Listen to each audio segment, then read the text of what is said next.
Marriage might have been fine for your parents or grandparents, but of what value is it today?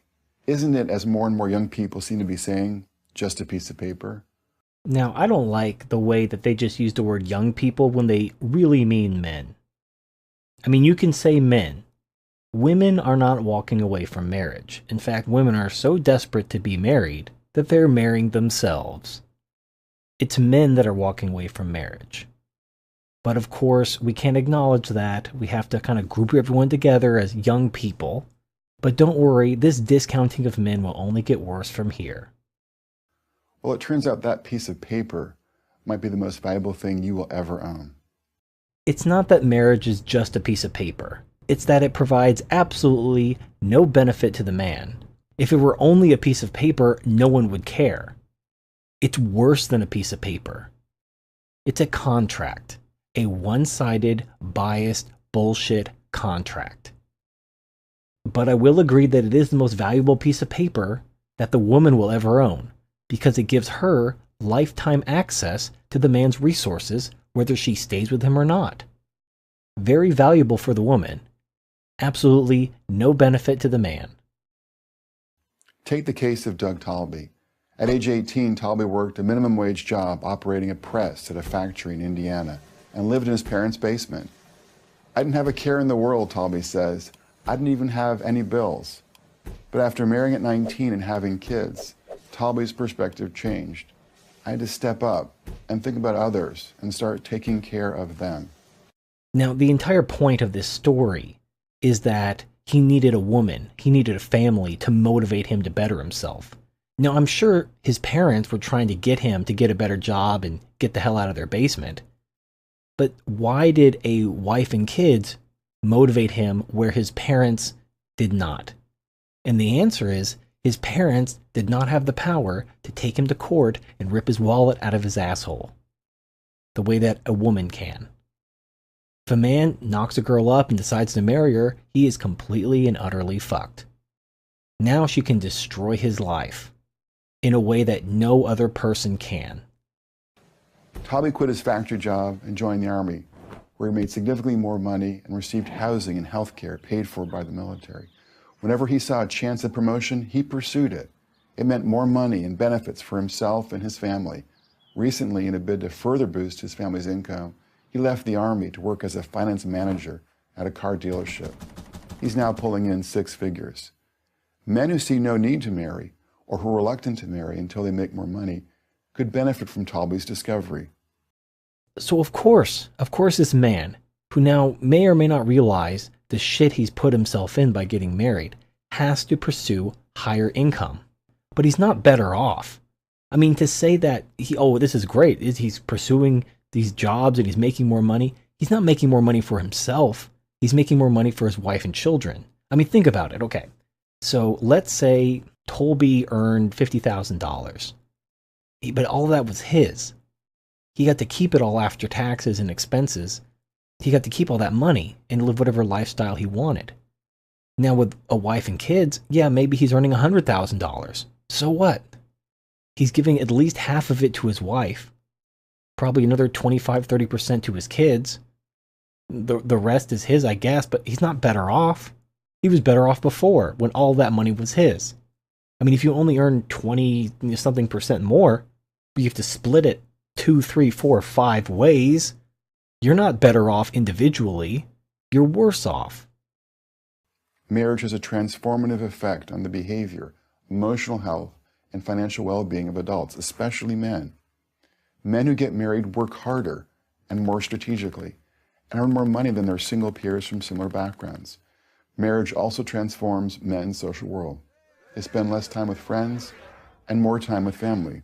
They go to bars less and to church more. You now have to work harder. You have to work a second job, especially, if you have lots of kids you can't afford. You have to give up all your dreams. You have to get a real job, quote unquote, because if you don't, your wife's going to divorce you. She's going to take your kids. She's going to take your money. She's going to have you thrown out on the street and thrown in jail for back child support and alimony. She's going to drive you to suicide. So you better work that second shift. You better pick up a part-time job on the side. You better earn that money because your life is fucked. You're now a slave to your wife or ex-wife, your wage slave. And they paint this as a positive. Like, oh, don't you want to be a wage slave? Doesn't that sound wonderful? Look at all the extra money you're making. Yeah, he's working more. Not because he wants to. I mean, nobody wants to work. They work because they have to. And he's not even working in a career that he enjoys.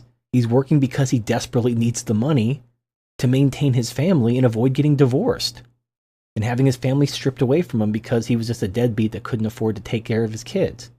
I mean, a woman will rationalize this. She will absolutely divorce a guy who's not earning enough money that she thinks she's worth.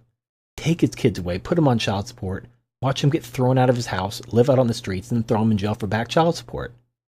You don't think that happens? Married men work about 400 hours more per year than single men with equivalent backgrounds. A Harvard study also found that married men were much less likely than their single peers to quit their current job unless they had another one lined up. All this translates into a substantial marriage premium. On average, married men earn almost 20% more than their single peers. That's even after controlling for differences in education, race, ethnicity, and other background factors. You can read more about this in my study, For Richer, for Poorer, How Family Structures Economic Success in America.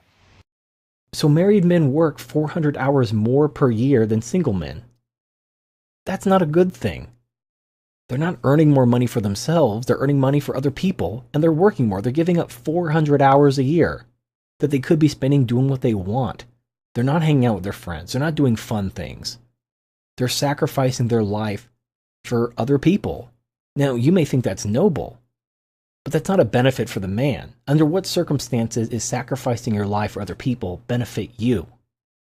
Why is there such a substantial marriage premium? There are at least 4 important reasons. 1, after marrying, men assume a new identity.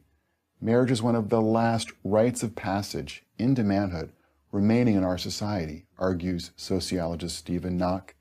He found that marriage engenders an ethic of responsibility among men, as well as a newfound sense of meaning and status in the world. I mean, there's nothing stopping a single guy from working 2 or 3 jobs to earn extra money to, build his wealth, but he doesn't have to. And the thing is, and this is like the little secret, I'm going to let you on a little bit of a secret. If you earn enough money to do what you want, to live the lifestyle you want, you're rich. You may not need 6 figures. You may not need $1 million. If you can live the lifestyle you want, you're rich. Now, if you want to increase your lifestyle and you need to earn a little extra money, go earn a little extra money. But if you can live happily and comfortably with the income you're earning, and you're happy and content, then you're rich. Why would you want to give that up? Work 400 more hours a year, have less money to yourself, so that you can take care of other people? I mean, it doesn't even make any sense. 2, married men are motivated to maximize their income. This means having a different attitude toward their job. They work more hours and make better work choices. Studies find that men increase their work hours after marrying and reduce their hours after divorcing. Sociologist Elizabeth Gorman concludes that married men are more likely to value higher paying jobs than their single peers. This concept of being motivated to maximize your income. Yes, you're motivated negatively. You're motivated in the same way that a slave is motivated by their slave driver.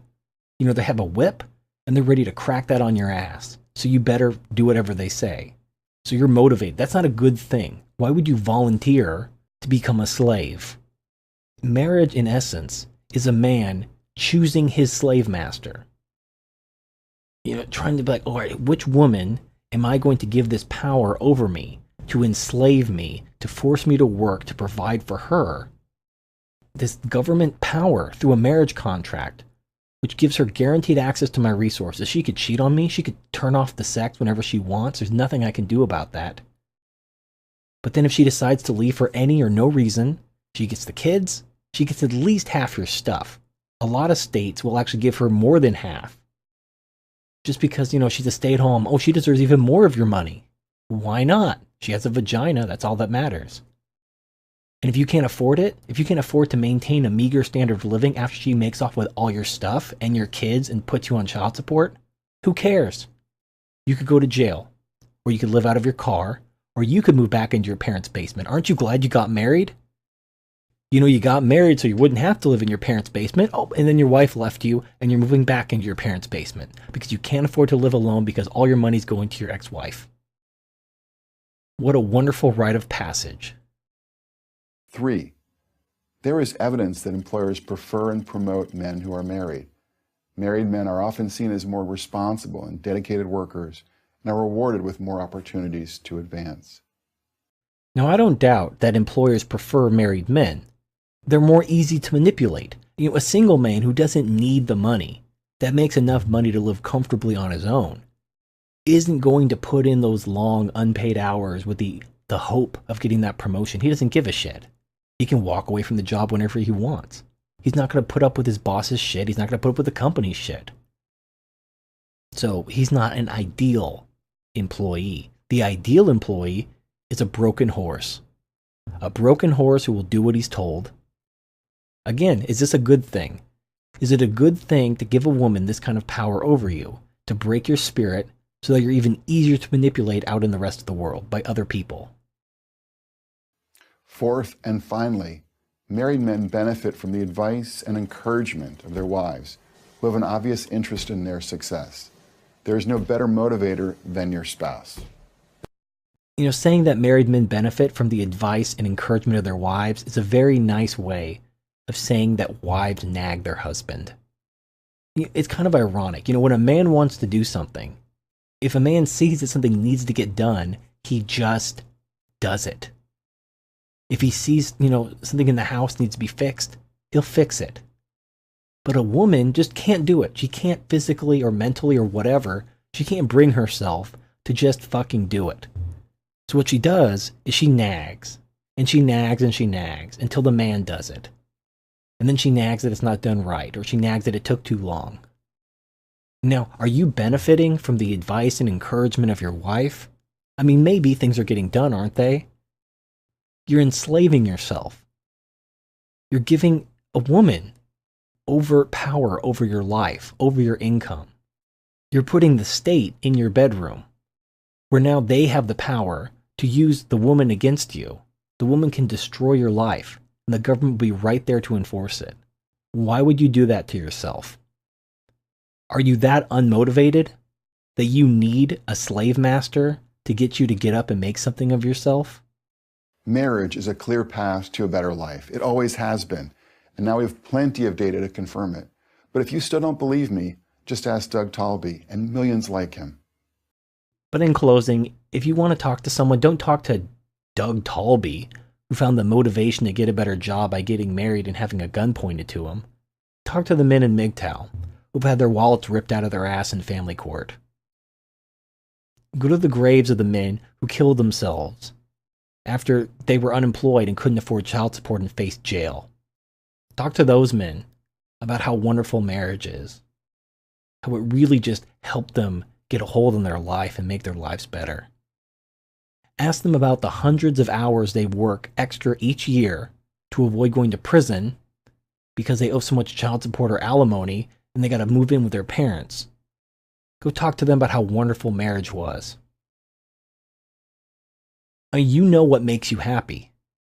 If you're happy, you don't need to make 6 figures to be rich if you're happy and content with your life, if you're doing what you want. You know, being content and frugal used to be a value. I'm Brad Wilcox, Associate Professor of Sociology at the University of Virginia for Prager University. The gynocentrism is everywhere. It seems there's this doublethink, there's this blind spot. People who otherwise understand economics, otherwise understand how important freedom is. When it comes to women, I don't know what it is, their sex drive, their dominance instinct, I don't know. But they have this blind spot, and they just latch onto that gynocentrism anyway, despite supposedly being anti-feminist. You know, you have feminism and you have traditionalism, and they're two sides of the same coin of gynocentrism. Both of them want men to sacrifice themselves for them. Feminists want men to sacrifice themselves for women, and traditionalists want men to sacrifice themselves for society. I'm not asking you to sacrifice yourself. So anyway, this is Turd Flinging Monkey. Thank you for watching, and I'll see you next time.